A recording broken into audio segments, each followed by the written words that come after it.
Hi,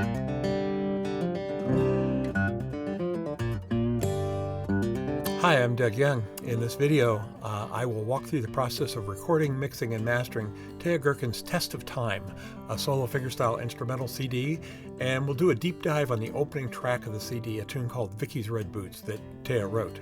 Acoustic Guitar Magazine called Test of Time a sonic marvel. So it seems like the recording turned out well, but it's also an example of a fairly simple and typical home recording process. So we thought it might be interesting to look under the hood a little bit. Ted did the recording, capturing the guitar, at home in his garage using a pair of Neumann KM184 mics and a Focusrite Claret 4-channel audio interface into a 2017 MacBook. He played a Loudon 010, and he also, in addition to the mics, recorded a guitar pickup, which was an LR Baggs Anthem, played through a Baggs Session DI. Now, the mics were set up as spaced pairs, with the mics around 12 to 18 inches from the guitar. Teja's recording space does have some acoustic treatment using a product from a company called Audimute. They're sort of heavy blankets that help both block sound for coming from outside, and they also help absorb sound, mostly to mids and to highs. So often the process when we're recording something at home to be mixed and mastered elsewhere is to export WAV files and send them on to the remote mixing engineer. But in this case, since both Teja and I use Logic, we actually exchanged the Logic project files. And that let me see, while I was mixing, the raw results of his recording and his editing, which he did. It's not unusual to discover that another edit's needed once you start mixing and EQing tracks, so this was pretty convenient. I could go back to the original tracks if needed. But I'm going to show you what I received and what I did with it, and we'll walk through step by step. Let's take a look. So I've got tracks muted that I added later. We'll explain that in a second. But with what you see, the top two tracks here are what Teja sent me. And the top track is a stereo track. That's the two microphones recorded as a single stereo track. The next track is the DI, the pickup track. And this is a feature in Logic that allows you to record multiple takes and have them appear on the same track. I can expand this out, and we'll see that there were actually multiple takes. To have played the tune multiple times. And then he did some editing. Basically selected, you can go in and select a different take for each of these sections. You can sweep out something different if you like a particular section in here. So this is just a couple of things that the Teja went in and selected parts that he liked from multiple takes. Now, once you're ready and it's done, you can export these. You just go up here and say export the comp. And I have already done that. I'll show you the results of that. So here you can see what the edit was. You can see that there was an intro, the yellow section, and there's another section, a short little piece pulled out, and then the rest of the song here. Now, I could work for mixing with any of these. I could even work with the original tracks if I wanted to, but I find it a little more convenient to keep those untouched in case I ever need to go back to them, and then export these tracks out and use that as the starting point. And in this case, I actually went a step further. Instead of working on these, I bounced these tracks, making another copy. So essentially, while I'm working, I'm going to be working not on these tracks, but on these. So these are simply a bounce with no modification. So I've really got three copies here. I've got all the original take with the edits. I've got the result of the edit, and then I've made a copy of myself. And this way, if anything goes wrong, I can always go back to the original. So I've just unmuted all the plugins that I've added in the process, and we're going to hear just the basic raw tracks. Let's listen to the mics first. Well, I'm going to put headphones on so I can hear.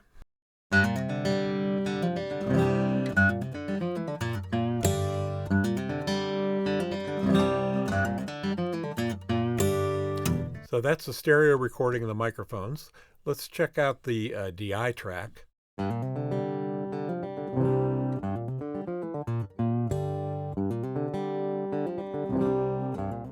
So, of course, this being a pickup, it's not going to sound as nice as the microphones, but we wanted to have that pickup there in case it was useful. This is a fairly punchy track, and having something to add a little beef underneath the mic sound seemed like it might be useful. And we did end up using it, and I'll show you how. So one of the first things we need to do here is make sure the pickup and the microphone are synchronized, because the pickup is picking up the sound directly at the guitar, and the mics, being a foot away or so, are going to have a slight delay. And we can probably see that if we zoom in here. Let me see if I can find a spot where we can see that. Yeah, here's a good example. Here's a pretty evident right there. See how in the stereo track, we've got a little spot here where it goes up, and the matching spot on the pickup is earlier. It's actually ahead, which makes perfect sense because sound takes a little bit of time to travel to the microphone, so the mics are going to be delayed behind the pickup. And when we blend those together, it may sound okay, but often it sounds better if we perfectly can line them up. So let's try to do that. Now, there's two ways we could do it. One is I could just simply slip this track. I could manually try to line this up visually using this. But fortunately, there's a pretty handy little plugin that will do this called Auto Align. And I use that, simply put one on each track. You play the track a little bit, hit a button, tell it to sync up, and it does it. And in fact, what happened here is that it delayed the pickup track by 41 samples, which, let's see, what's that work out to?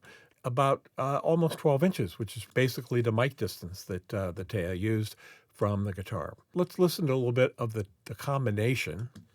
I'll start by disabling the auto align. Let's listen to the pickup and see what it adds to the mic sound. There's the mics.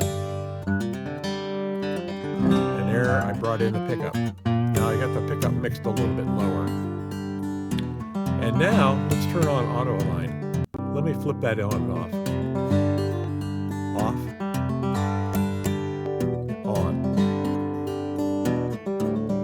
Did you hear that tonal change? Now you can decide whether that's good or bad, and you can adjust this. You can actually manually tweak this setting if you want. But in general, I think that sounded fuller and fatter and more aligned, and so we'll leave it with that. So now we've got the two sets of tracks aligned, and we're ready to start working on them. One of the first things I noticed in this track is that there is a fair bit of dynamic sound. There's a lot of percussive things going on later in this track. And so especially you can see right in here. So, and then very quiet sections right in here. So I did some manual automation right off the bat. And basically this just allows me to draw a volume curve right directly on the tracks. And I basically turned those sections down just a little bit. And you have to play around with this. If you do too much, it'll be audible.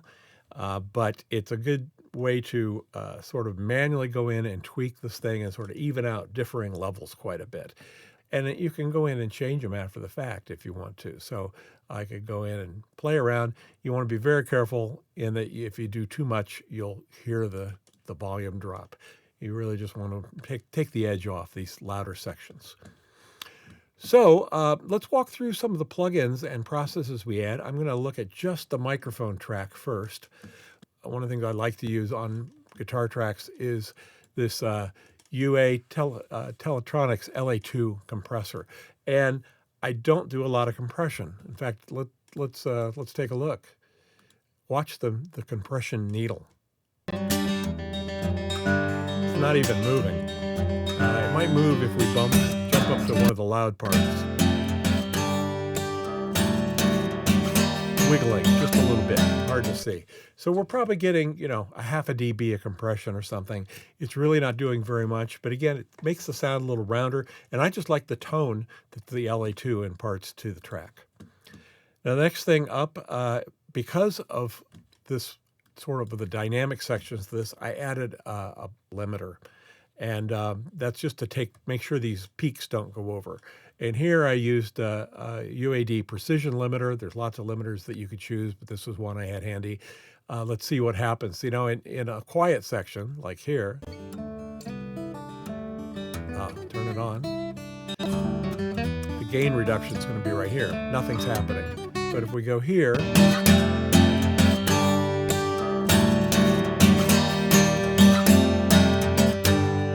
we got a few little peaks knocked down, and it's really just a safety thing. So I put that on. Again, you got to be very careful with acoustic guitar. Compression can be very easily heard, and you can overdo it really easily. I just want to make sure that these percussive peaks that Teja is creating don't overdrive anything. Next up, a little bit of EQ.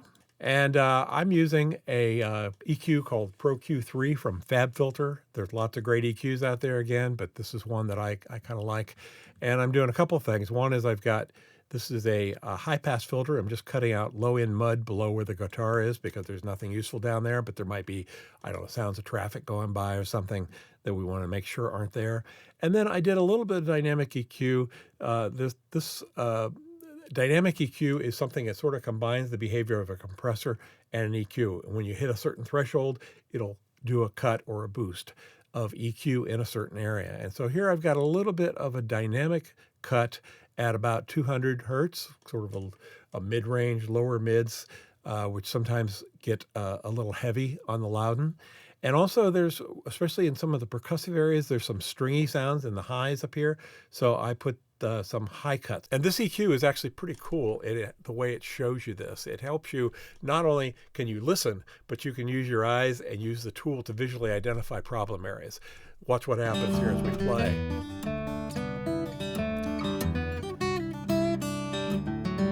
See these spikes? It actually labels them, and you can go in here and just grab one of these and pull it down and create an EQ curve.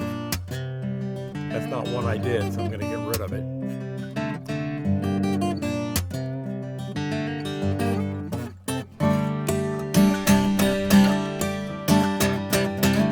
And again, I made these cuts dynamic in that they're not doing very much to the guitar overall. So when those frequencies are not coming out too strongly, the guitar is relatively flat as far as the EQ goes. But when one of those notes spikes and it's a little too much, it'll be automatically turned down at that frequency only.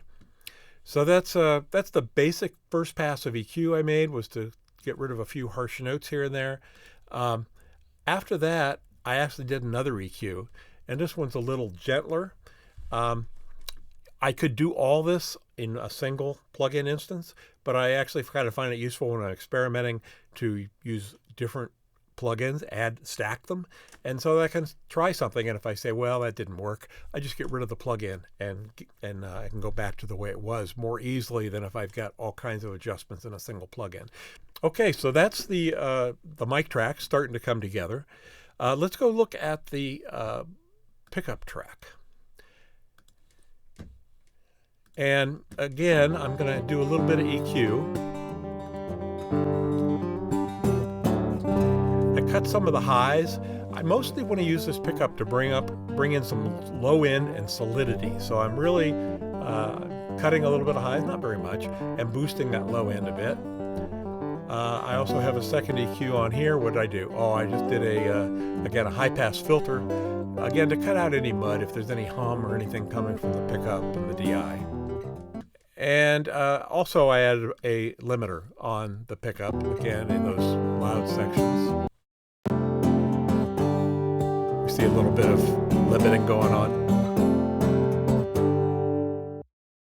Now, one other thing I did with the pickup was added a sub bass. I send the pickup to a bus, and in that bus I have an EQ where I cut all the highs.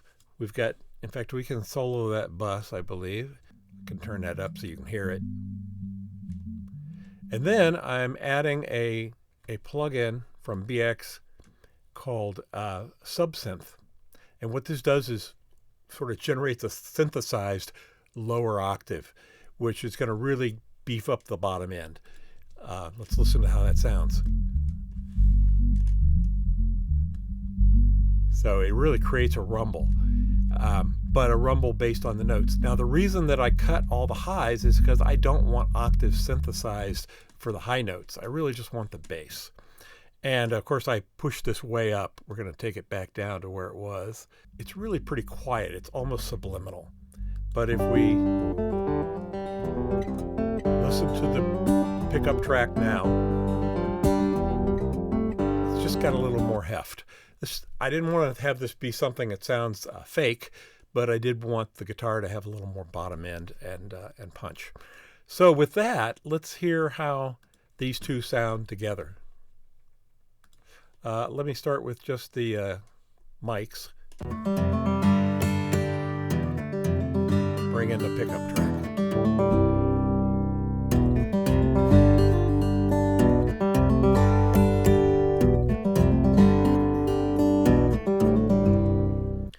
The next step is to add some reverb. So I'm going to send just the mic tracks in this case to a bus, and we'll add some reverb. I'm going to use a UA Lexicon 480 emulation using a random hall algorithm, and let's hear how that sounds.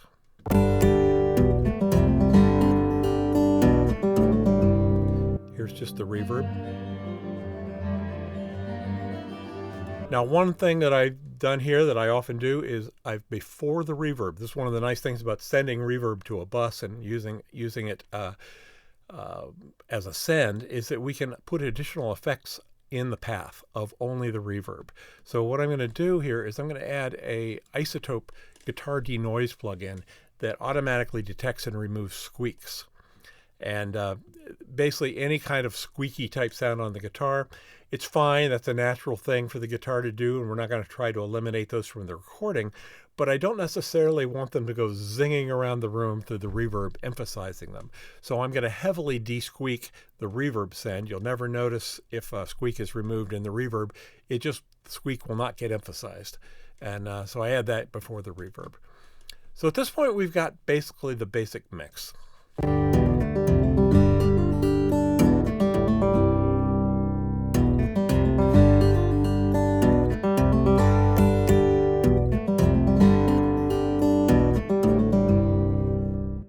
So the next step is really to bring this up to a mastered release level. And sometimes you want to send this off to yet another engineer for mastering. In this case, I did the mastering step myself. And I'll show you my mastering bus here, show you a few plugins that I used on this.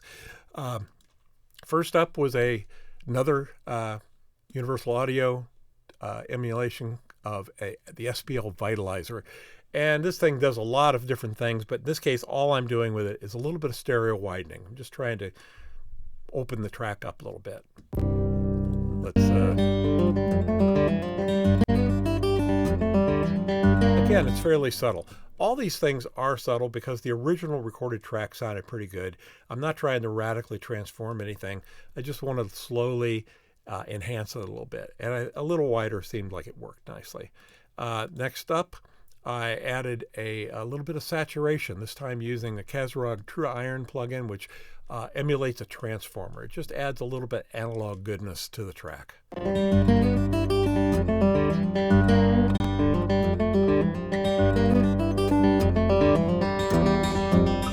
Pretty subtle.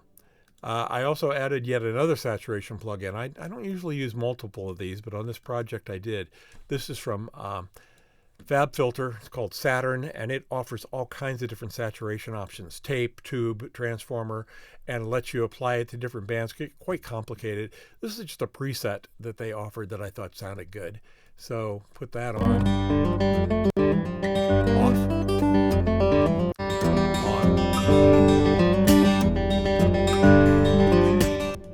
We're getting there.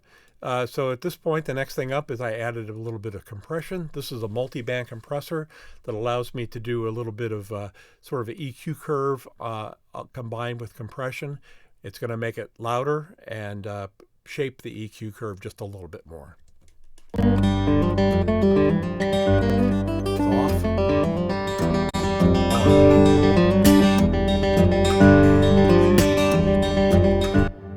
Finally, well, not finally, we got a couple more to go, but I used a plugin called the Clariphonic Mark II. This is a plugin that sort of adds presence. And in this case, I've got it in mid-side mode, which means I can control the center EQ and the sides separately. And all I'm doing is adding what they call focus in the mids and a little bit of clarity on the sides. Again, this is very, very subtle.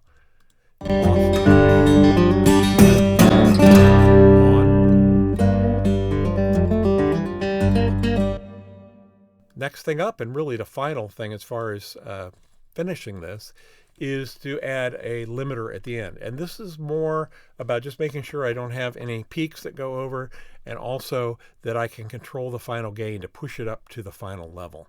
So I can use this limiter almost like a master volume control, with the ability to clamp down and not let the sound get too loud.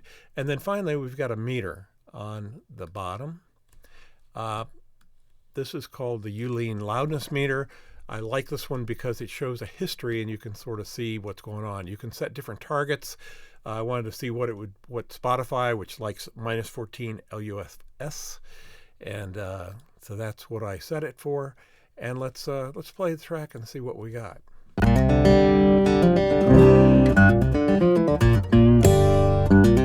we can see that we're hitting right around -14 here. Getting a little louder. Some of the loud parts may exceed it. That's okay. We just need to be in the ballpark.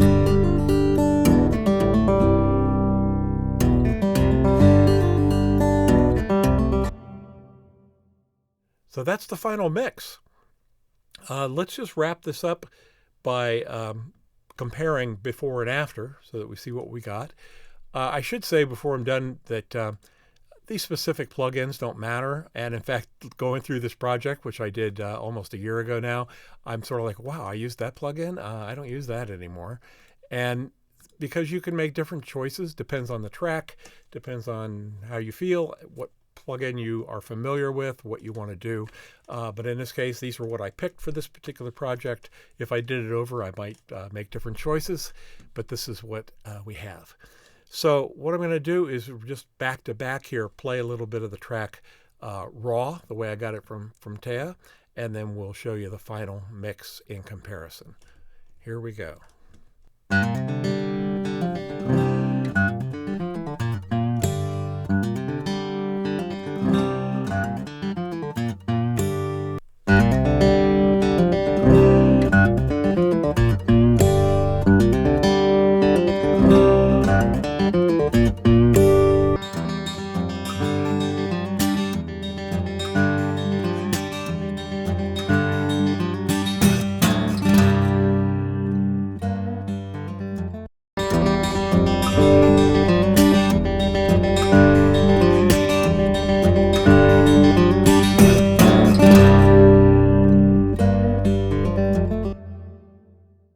So I hope that was a useful walkthrough of the recording process of the Test of Time. Just a few closing thoughts. I would say that it's important to recognize that the most important thing is that the tune's well played, good sounding guitar, well performed, in a good acoustic space with decent mics. So in this case, we had good solid recording of well played tracks, and all really I had to do was add reverb, a little bit of EQ, bring up the volume, a little bit of compression, and that created the final product. Thanks for watching.